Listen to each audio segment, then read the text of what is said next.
Covid టైంలో మనకి complete గా ఆల్కహాల్ షాప్స్ అన్ని మూసేశారు. ఆ టైంలో ఆల్ ఆఫ్ అ సడన్ చాలా మంది క్రేవింగ్స్ వల్ల ఈ శానిటైజర్లు తాగేశారు. అందులో ఏదో సమ్ పర్సెంట్ ఆల్కహాల్ ఉంటదని. కొంతమంది అయితే నాకు చాలా మంచి జరిగింది, నేను కంప్లీట్ గా ఆపేశాను, నాకు చాలా మనీ సేవ్ అవుతుంది అని చెప్పారు. సో అలా ఆల్ ఆఫ్ అ సడన్ ఆపడం వల్ల పాజిటివ్స్ ఉన్నాయా, నెగటివ్స్ ఉన్నాయా, అది రియల్లీ పాసిబుల్? అది దానిపైన మీ ఒపీనియన్ ఏంటి సార్? ఎంత మైండ్ సెట్ ఇది ఎలాంటిదంటే అండి, ఇప్పుడు చాలా మంది మనకి చూస్తే మీరు అబ్జర్వ్ చేస్తే అయ్యప్ప మాల వేసుకుంటారు.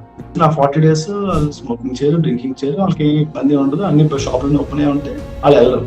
ఆ 40 days వాళ్ళకి క్రేవింగ్ కూడా ఉండదు, వాళ్ళకి ఏమి నార్మల్ గానే ఉంటుంది. ఆ 40 days అయిన తర్వాత లాస్ట్ డే మాల్ తీసిన తర్వాత ఇమీడియట్ గా they jump into smoke or alcohol same day. అంటే ఇది కంప్లీట్ మైండ్ సెట్ అన్నమాట. దే నో నెక్స్ట్ 40 days దాకా నేను చేయను అని డిసైడ్ అయిపోయారు.